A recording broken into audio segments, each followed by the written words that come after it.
Hi, I'm Hina Siddiqui, and you are listening to the Corporate Life Podcast. We are in season 3, where every life is a movie and you are the star of yours. So step into the spotlight, the world is watching. Every billion-dollar business starts the same way, with an idea. But between the spark and the empire lies a rough, unglamorous road that only a few know how to navigate. Today, I'm sitting down with Pat Alacqua, entrepreneur, business growth strategist, turnaround leader, and author of Obstacles to Opportunity. Pat has built, scaled, and sold companies, transformed struggling ventures into thriving brands, and mentored leaders at every stage of growth. In this conversation, we pull back the curtain on the entire journey from idea to enterprise, the mindset shifts, the strategies, and the bold decisions that turn a dream into a profitable reality. Whether you are sketching your first business plan or steering a growing company towards its next big leap, you're about to hear what most playbooks never talk about. Pat, you have created some really successful businesses. So I'm just curious, what does it take to build a successful business, and how did you do that? Oh, it takes a number of things. I guess if I go back and I look at my history, just give some context. I grew up around small business, right? So I was able to watch a grandfather who had a small grocery store in a small town in New Jersey in the United States, and and it was what didn't make a lot of money. It was just sort of making a living, and he had some other businesses, and my mother and father worked in those businesses from time to time. So I was always around it. So through that process and my journey from probably that I could remember like 9, 10 years old, 7, 8 years old, being in around that business, and then starting to work myself when I was probably sixth, seventh grade. What I really saw in that process was what working on the business was all about, Yeah. right? Because I was watching and I didn't know what I was watching at the time, right? And we all talk about working in a business versus what's working on it, Yeah. right? And to me, success is having that great idea, right? What it takes to build a successful business, having that great idea that someone needs, right? And you can differentiate yourself from someone else and you have a Yeah. passion to deliver it. But ultimately, what builds that sustainable business is what I started observing as a kid and had to work through in all my businesses, which was, how do you scale? Okay. Or how do you build the process and system so that thing you love ultimately doesn't need you as much anymore, right? Yeah. Yeah. And so to me, that's at the core of building a successful business, Yeah. right? So I'll come up for air, but that's one thing that always resonates with me. Get past that passion, still have it, but somehow you got to figure out how to work on the business so that you can build the process and system to properly scale it and grow it to a sustainable enterprise. Yeah. And as you just said that you saw your parents in a business, it makes sense to me because I also have seen people around me, like my family people, they were into business. So I did not know anything about it, but then I also picked up some things that I should not have. Some bad habits also we pick up. So it's sometimes it's very difficult to unlearn those habits, and I would say not sometimes, but most of the times, it's very difficult to unlearn those habits. So was there something that you had to unlearn later on? You know, I guess what resonates with me, great question, Hina. What resonates with me, I don't know that there's specifically something that I can remember other than this general statement, which I think it applies to so many businesses, and that is what has worked to get you to where you are. You just can't keep doing the same things through every level of growth, right? Exactly. Yeah. And it's one thing to look for that and recognize that. And then it's another thing to how do you not throw out what's working, Mm. but be open to the fact that, what I've been doing isn't necessarily going to get me to that next level. And what kind of personal or transformation do I need to make and changes in my leadership, along with what changes do I have to start applying in my business. Yeah, yeah. So, what mistakes you see people making today because you work with businesses? Well, one of them we just talked about would be, recognizing that you've got to first transform yourself as a leader and change Mm, yourself before you can yeah, ultimately change that business, right? The other thing is that, again, depending on what size business you're at, right?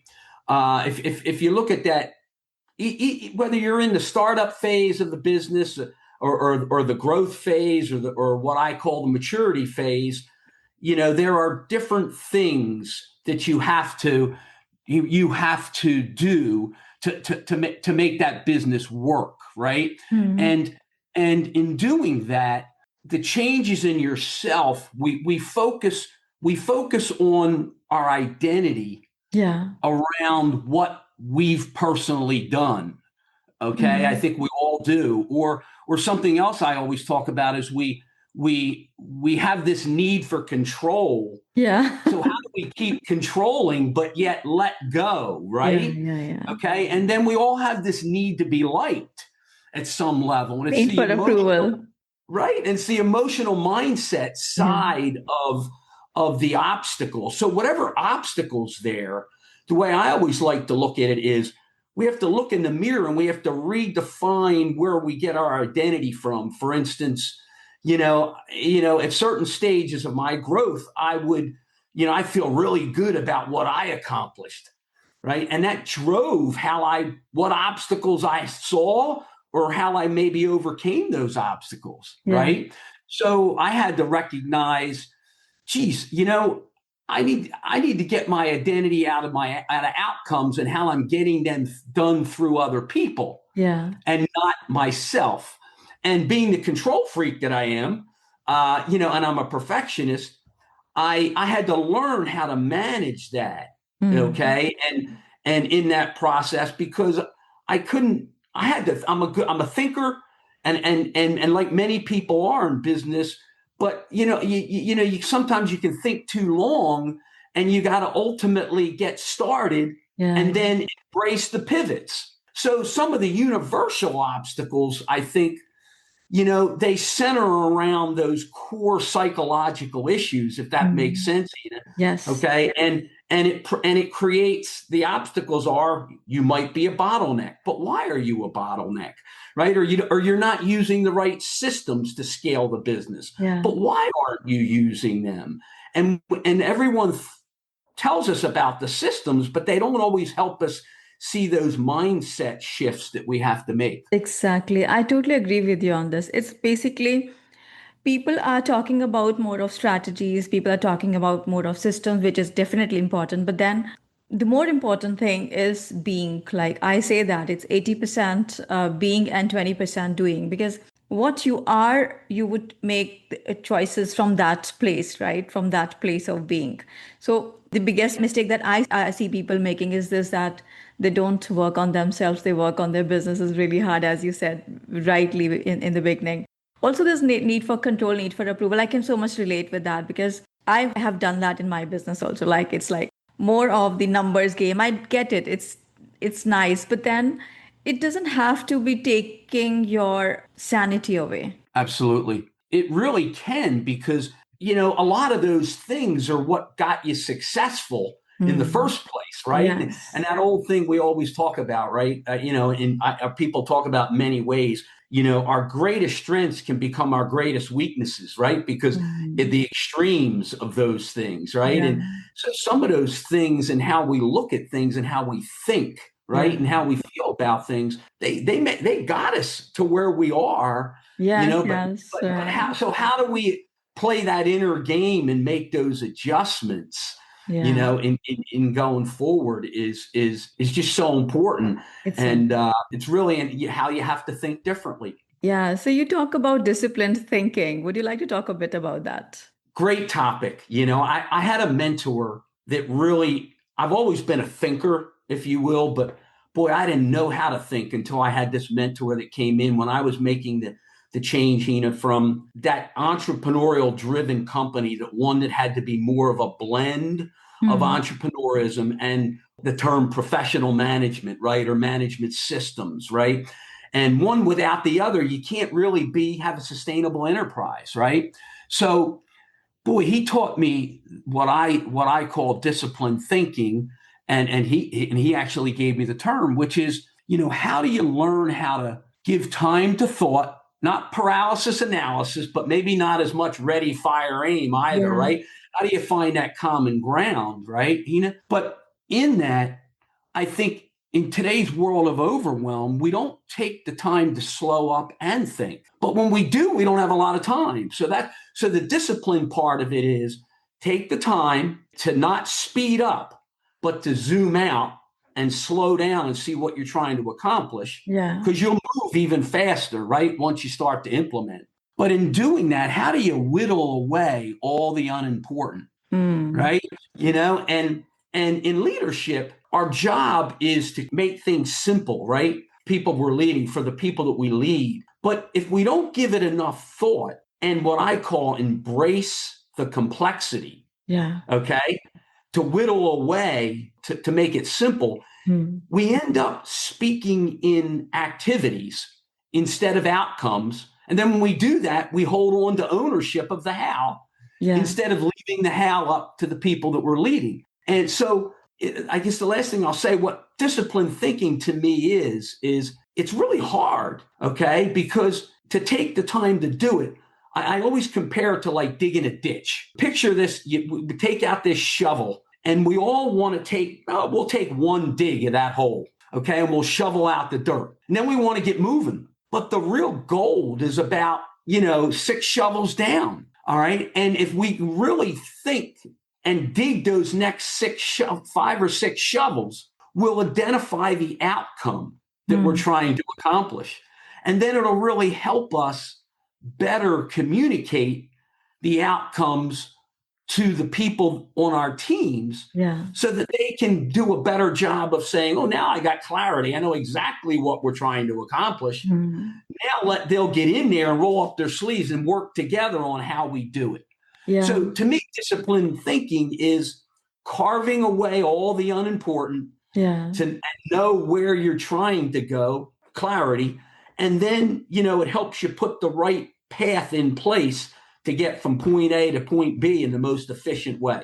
Yes, yes, absolutely. And also sometimes it's so important to stop thinking because our minds are untamed. They are just, wild, dysfunctional. And most of the times our minds are using us, not, we are not using our minds.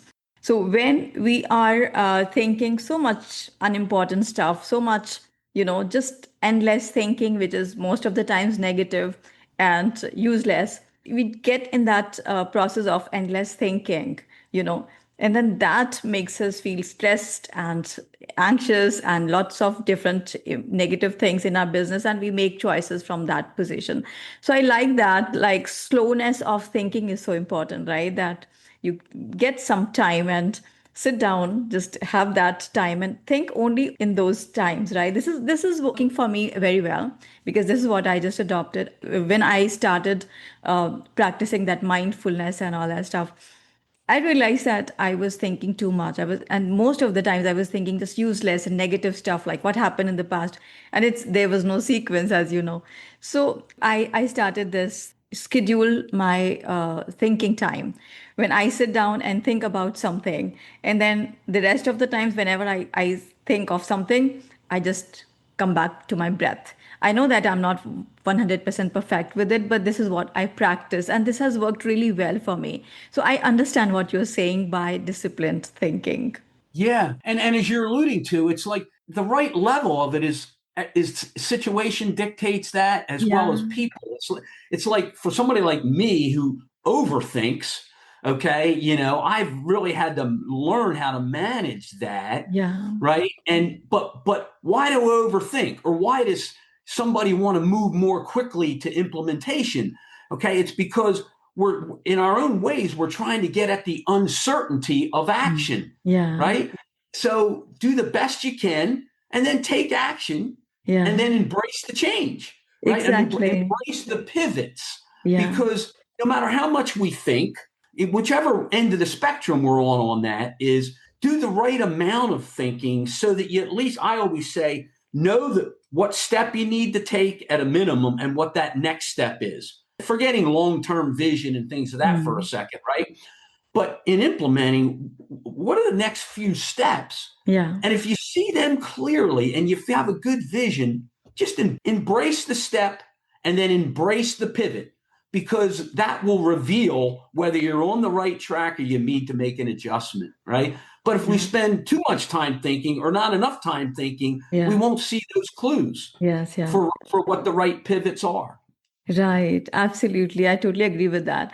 So now let's talk about something really, really important, which I think that when we started this conversation, I had this idea that if somebody is listening to us right now, and this person is just starting out in his business and is a startup, just thinking of that, of starting that startup. And so let's help that person today. For example, somebody has an idea about a business. So from there, what does this person take to get through the process to reach that enterprises level? Big topic, right? But we'll let's Yeah. between you and I, we'll simplify it as best we can, right? Yeah. Well, I think first of all is understanding the context, right? Where what I always like to do is providing context is you have that idea, the idea moves to startup, and then ultimately it moves, once you've proven it, there it moves to, sort of what is okay, now that we're going to grow it, then we move to that stage where we're going to build systems around when we grow it, and Yeah. it's called the maturity phase, right? And in that process, I always talk about there's 5 phases within that life cycle process. A life cycle of the business is idea, startup, growth, maturity, right? And then there's several others, but to keep it simple. So that's sort of the life cycle of a business or even a product within a business. And then there's 5 phases that I like to look at that you take yourself through those life cycles. And it is that idea, and you're saying, okay, it's a custom. What's the customer fit? Okay, you have customer needs and the fit. Okay, so at that stage, you want to really be you're on the front lines. You want to make sure that what you have is needed, and because there's a difference between need and demand, Yeah. you want to make sure it's needed and enough people want it, and that you're able to communicate why it's different than anyone else out there, right? So that's sort of you go through that fit stage, and then once you've got that, you start growing. Okay. And now you go through what I call the stretch phase, right? Where you're growing and now your resources become stretched. Time, Mm. skills, money, what systems, whatever those things are, right? And so when you get into that growth stage, it also takes a different, back to what we talked about earlier, it takes a different kind of leader in that Yeah. stage. But now you're going to go from, okay, somebody wants it. Now, how do I get more people that want it Yeah. and all the activities that go around that, right? Okay. And then we go to the stage where, okay, now scale really comes in. Mm. How do we build the systems around that? So, because we can't scale the hustle, Yeah. now what we've got to do is build the systems around that process, right? And then up to that point, what I always like to say, Hina, is culture has sort of, your culture, your values has sort of been just built around who you are and the kinds of people that you've personally been able to bring into the business. Mm. But as you scale, different people are hiring, you're bringing more people into the business. So you have to be more intentional about culture and the DNA of your culture, because just as you have to change, your culture and your business is going to adjust because there's different people coming in, Mm. right? But you don't want to lose the DNA of that culture. So how do you be intentional about how you hire, bring people on board? And that's really the ultimate way you as you get older as a company and grow bigger, that's really the way you control your business, right? Yeah. Around your culture. Last but not least, through that whole process, that's sort of sequential, going Mm. from customer need to stretch to management systems to culture. There's that, how do you anticipate what's next? Okay, as you're going through that. And I talk about this in linear form, but it's not necessarily linear. Like you're always anticipating what's next, Yeah. for instance. I Yeah. mentioned that last.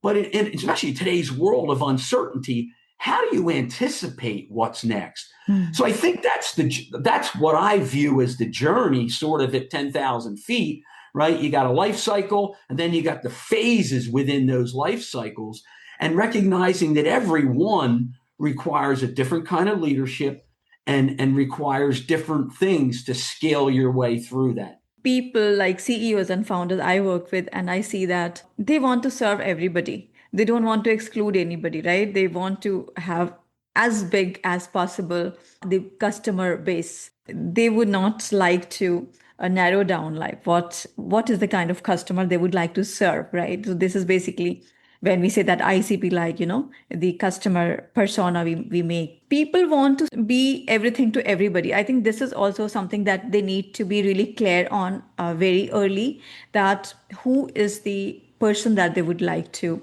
serve. I believe the kind of person I am, the kind of person I will attract. So that is going to be my customer. So your customer is just exactly like you, more or less the same. Absolutely. As you grow, and you know this, Hina, it's just as important what to say no to as it Yeah, is to say yes, yeah, right? yeah.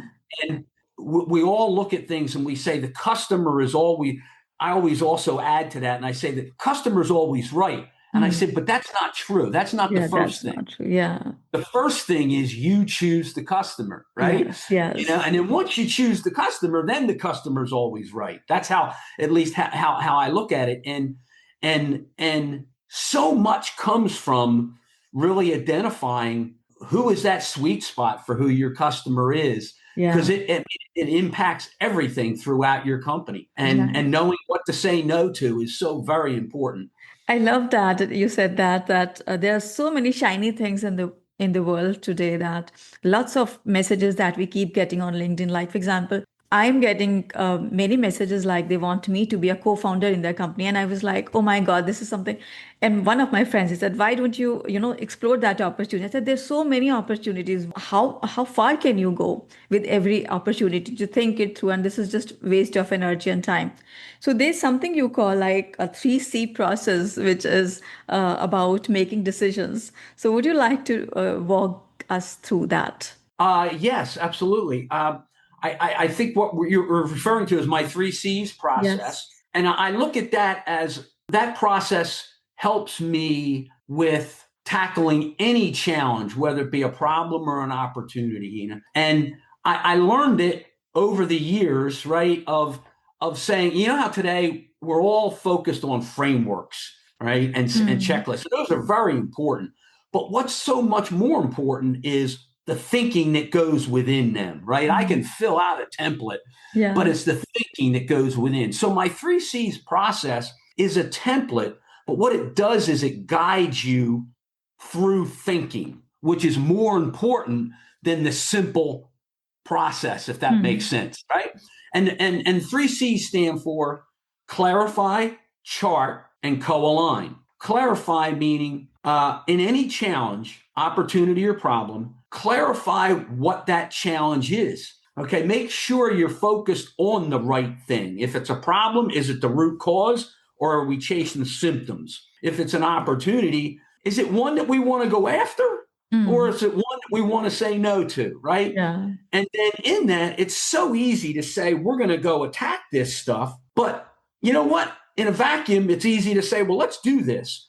But there's so many competing priorities Yeah. that what can we get done? So that clarification process in any challenge is so important. Yes. And then you go to, once you got that clarified, you go to chart your course. And chart the course doesn't necessarily mean a detailed implementation plan. That comes from the chart. The course is what are your design, what are your outcomes that we're looking for if we tackle this challenge? And what are the non-negotiables? And what I mean by non-negotiables are what must happen and what cannot happen. And what I mean by that is look at it like you're on a 12 lane highway, okay? And what are your guardrails? What are your bumpers? Look at your non-negotiables, what must happen and what can't happen, as your bumpers, your guardrails. Because as you bring other people into the process, okay, and think about aligning them, which is the third C, it's so much easier there. We talk to them about, okay, let's talk about outcomes. Are we all aligned? And now let's talk about what must happen and what can't happen. And maybe they might think about things that we're not, our team. But what's most important is we give them those wide guardrails. And now we can really step back and say, okay, now, how do we do this? How do you think we should go about doing this? And then they can really take ownership of the how, right? Okay. And so the power, in my view, of the three C's for extracting and whittling away the unimportant, extracting information. It's like a whittler, a whittler has this big block of wood. Yeah. And then you start carving away the unwanted, right? You have a vision, which is clarify your challenge, okay? And chart your courses. You start whittling away the wood, okay? And you have a numbers of people that can help you do that, okay? And then when you're done, everyone's aligned on this is what that vision looks like. We've got this beautiful carving, okay? And now we're ready. Now we're ready to go bring it to life and climb that mountain together. Does that make sense? Yes, it does make sense. Like when what is clear, then how is easier. So it's all about vision. Like if you have the vision right, if you have a big vision for your 3 years, for the next 5 years, then you know that every choice that you are making, it is being filtered through that vision. So you know that. For example, if I know that in 3 years, in the next 5 years, I'm making this, I'm creating this, I'm building this particular kind of business, then I know that which choice is the best one to get me there.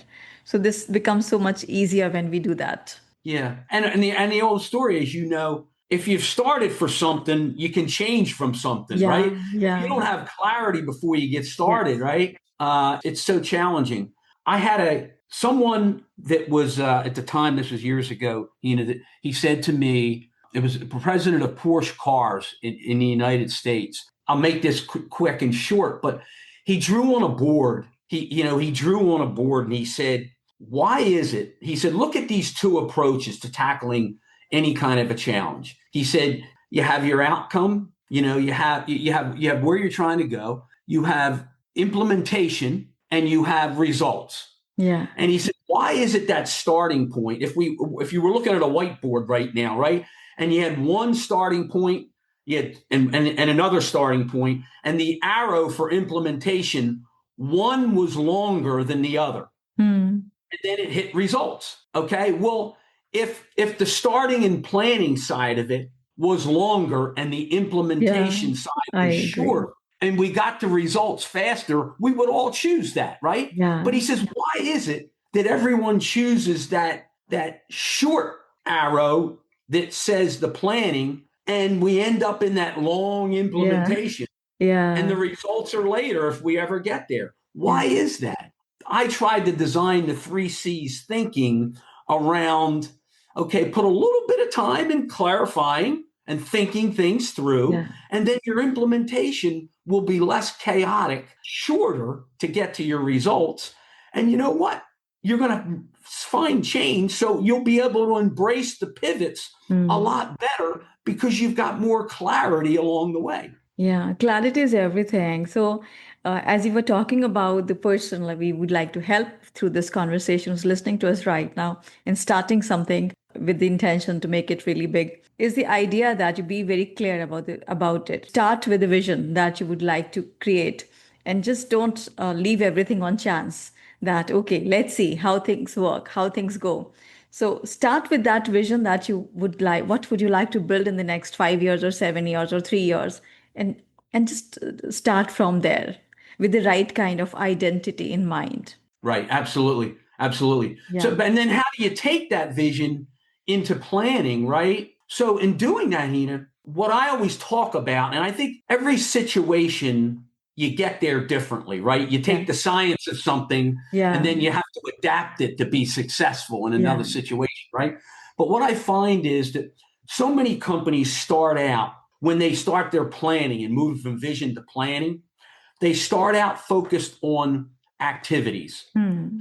Then they focus on budgets. Okay. Then they focus on objectives. Hmm. And I think the really well-run companies focus on assumptions. So when they get into planning, they plan around activities, Yeah. or they plan around budgets, or we plan around objectives. And all those are evolvements, right? Or adjustments along the way. But ultimately, when we can get to that stage where we take that vision, we get to managing the company around assumptions. Hmm.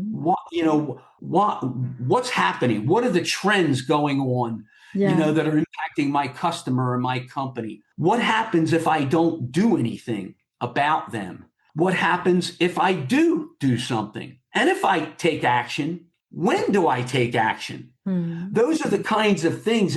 If you start moving into a framework that starts taking that vision and putting it into an assumption planning Yeah. framework, you naturally plan activities, budgets, and objectives, but Absolutely. you have such a bigger view Hmm. of what's could impact your company.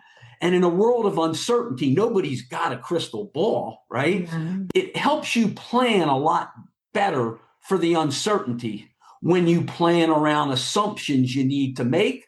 And if you're going to make a change the assumption or Changes it. discuss why you want to do that. Yeah. Okay. It's a lot easier to get alignment when we're all comparing apples and apples Hmm. about, let's talk about the assumption on why we want to do that instead of arguing over that we're going to do this. Vision into a way to look at how to plan. Yes. Okay. I think that's a big piece. And then from That's a that, big piece. Yes. you got to have your execution systems Yeah. so that you can implement, because you just can't do it because by micromanaging or by working harder, Yeah. you've got to have efficient systems to implement against that plan. Yeah, that's so true. And I would also like to add here that sometimes we are so much controlling stuff that things are not happening because we are not giving them space to blossom. So we're just, holding them so tightly that, okay, I want to control this to be like this. So sometimes it's like, I would say that we just need to leave that alone and do the work and just let it breathe. So recently, like I was talking about this, that it's about parenting your business, right? So the better the parent you are to your business, the better the business is going to be. So I was just, thinking like that when I was a child and my mom was just, controlling me. So how did I feel about that? So if I see that the business is a person and I'm a parent and my business is a child as a person, and then what exactly should I do so that this child of mine can breathe and I can trust that you can do that independent support where I need to, but then don't try to suffocate it by micromanaging, by overthinking, by worrying, and by doing a lot of different things that we often do in our business. And I have done that too before I actually started to, trust it and being spiritual, let things be and do at their own pace. Oh boy, my mind right now is going like a pinball machine. You just in light of everything you're saying, and it's a great analogy. One, and I relate it myself. It's like it's what gets me stuck a lot is okay. I'm going to think my way through this, Yeah. right? And sometimes you just create that space, and all of a sudden it's like, okay, I'm unstuck because now Yes. I almost automatically zoom out, right? And you Right. can get perspective, right? In Yeah. that process. So really powerful what you're saying, Hina. Thank you. And I always also relate to something you said with that journey of being a parent. And I think so many people can relate to that if they do Yeah. have kids, right? Yeah. Because in growing a business, we talked earlier about that startup, that growth phase, that maturity, and it's just like raising kids, right? Yeah. And you think of that growth phase is like the adolescent phase of raising kids. You got all these growing pains. Yeah. Which ones do you just leave alone because they got to grow through them? And which ones do you have to, okay, I got to step in here. You're right. If you can look in the mirror and if you have that experience, and if you don't have kids, remember what it was like growing up for yourself, right? Exactly. Right. Right. And you can right away say, okay, maybe here's how I need to react to this, Yeah. because it is. And the last thing I'll say is, I always say to people, always be thinking about how you're going to, that you want to sell your business when you start it, right? Hmm. And not that you're going to lose your passion. You may never sell it, but you don't always want it dependent on yourself, because you build real value Yeah. when ultimately it doesn't need you. Back to your, as you said, looking at ourselves as parents, or looking at Yeah. ourselves in growing up. It's like, Yeah. greatest job we have as parents is to let them go. I love my kids. Yeah. I love that. And I just thank God my adult kids want to Yeah. spend time with me, because I'm so grateful, right? But it's like, hey, if they were dependent on me, I didn't do my job, right?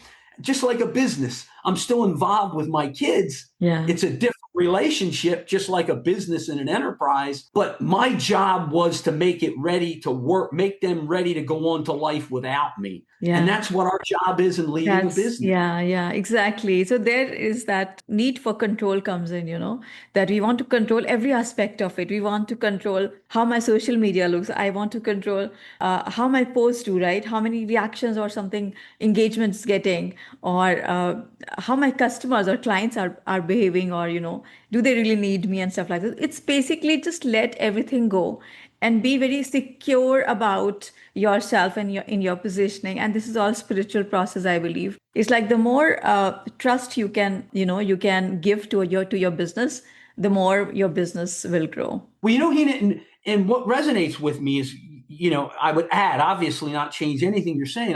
I agree wholeheartedly. Is I watch not just entrepreneurs do this, but leaders at different levels as they're Yeah. going through their career. Okay. And that is back to, we alluded to this earlier. We take something and we all tend to go to one extreme or the other, right? Mhm. And in letting go, I think that's really important. And what I see happen often is we let go, or someone lets go, and the right systems aren't in place, because we Hmm. still need control. Every business still needs its controls, but Yeah. we have to control differently, right? And, we used to control by touching everything. Yeah. Okay. And now we control through the value system, or by the information that we get. Yeah. And we could talk for hours between you and I, right, about what some Yes. of the systems are. Yeah. But in that process, recognize, I think what happens is, and the entrepreneurs I speak to, but any leader, it's like they know they have to let go. So they let go, and it's almost like they disengage. And there's a difference Yeah. between Yeah. letting go and disengaging, right? Yeah. And Yeah. I know you know that, but it's, and then we say, okay, now how do we bring you back a little bit? Yeah. Because you do need to let go, Yeah. but you don't need to disengage, right? Exactly. You don't need to abandon. Right, Yeah. right. So it's an interesting process. And I remember I went through that myself. Being the real control freak I was, when I Yeah. woke up one day and saying, man, I gotta let go. Okay. Yeah. And I didn't let go in the right way. So it's, there's an art to that also for everyone. Yeah. Yeah, yeah, this is beautiful. And I love what you just said. Pat, would you like to talk about your book, Obstacles to Opportunities? What inspired you to write that book, and what would you like to say about your book? Oh, geez. Well, thank you for giving me that opportunity. I guess what inspired me was my own journey. We talked a little bit about this early, right? In growing up Yeah. around business, and in taking my own journey through my own businesses, and then ultimately having that aha moment that says, boy, I get as much, if not more, enjoyment out of helping others grow theirs versus me continuing to grow mine. So, but in that journey, I couldn't name it early on, and it started very early for me. But then I started naming it, and I saw the people that came into my life. Either I looked for them, or they just happened to be there, and I Mm-hmm. had to open my eyes to the fact that they were there. They were where I was trying to go, or they'd Mm-hmm. been where I was trying to go, right?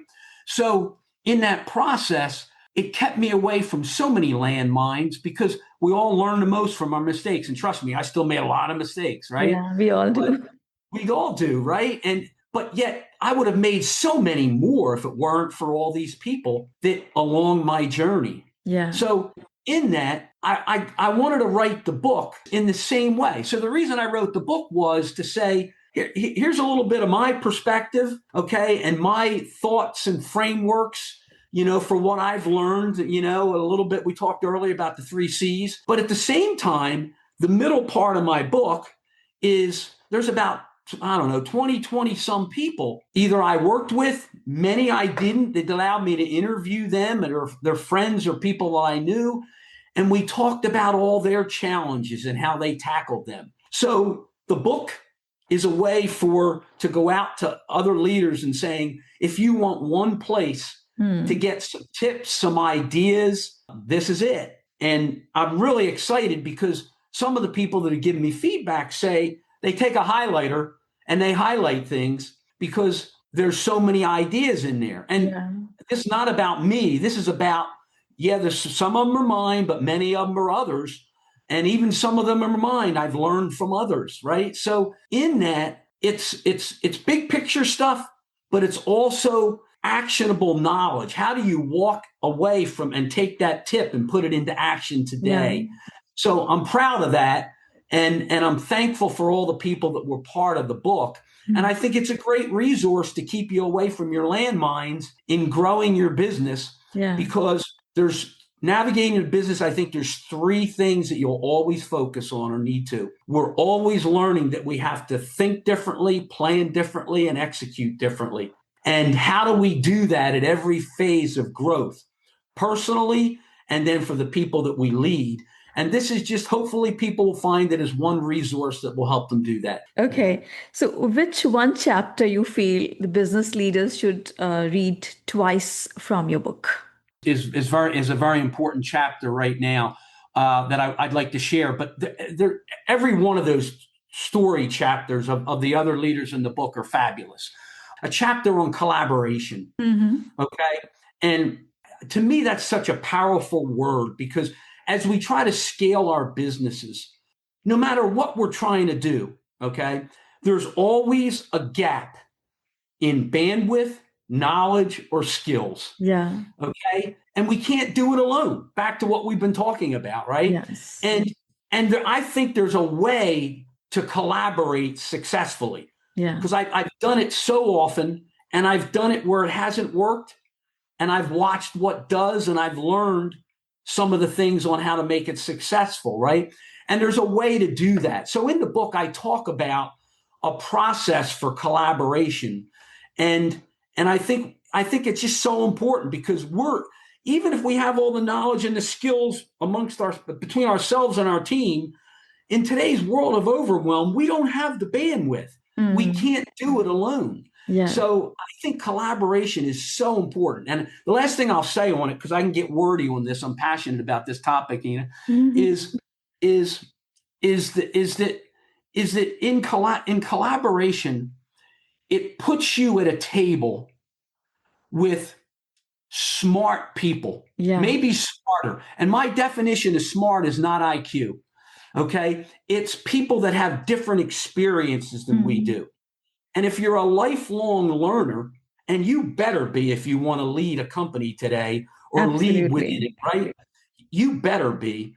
And that's what excites me, because we're all energized by impact, and being able to sit at a table with one or other people that have different experiences and opinions than I do.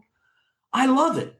And if you don't love that, you don't belong in leadership. And forgive me, I mean no disrespect to your listeners. They need to find another path, because that's what will really keep your own learning up, keep your energy up, and keep the value that you have to serve others, because you're going to constantly learn, and it's so energizing.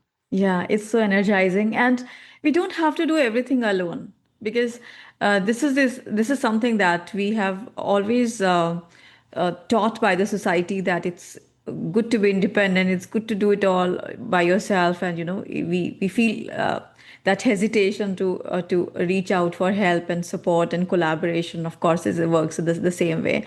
So it's always good to work with people and not do everything alone, which solves a lot of problems, I guess, for us. Absolutely.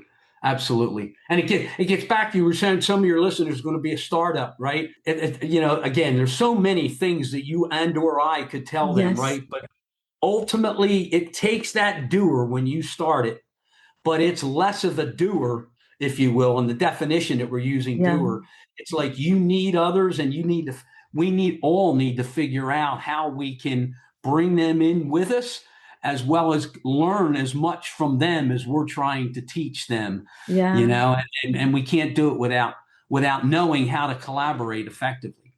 Yeah, I want to talk about this a bit here before we wrap up. It's like I remember that a few years ago, I was just very much struggling in my business, and I was seeing that okay, I want to make this money and all that stuff, and then I was talking to a coach once, and we just set up a meeting, and I said, this year I would like to make $100,000, which was of course less, but then that was my target at that time. And my coach said that why $100,000? You can make much more. And from that position, everything changed for me. And I say that in just 2.4 years, I 10xed my income. Now it's there's no comparison with what I started and what I do now. But then just in 2.4 years after that, I 10xed my income. I would like to say that a coach always shortens your success journey. So it's always good to have that support. And even now, like whenever I have a big target, I would go hire a coach and I would say that help me achieve this number. Yeah, Yeah. So this is yeah. always a smart way to a shortcut to get your goals faster. Yeah, I always say to people ask me a lot, what's one of the things you might say to and younger people, Yeah. getting into business, and I even say it's even for us seasoned or older people, and that everybody uses that seasoned term instead of older anymore, right? So Yeah. I have to joke because I've become seasoned, but in that process, always start out with I don't know what I don't know. Yeah. Right? Yes. I love That that. learning, because that makes you curious, Yeah. and never lose that. And then because of that, there are coaches that you can hire. There are people that were willing to mentor you.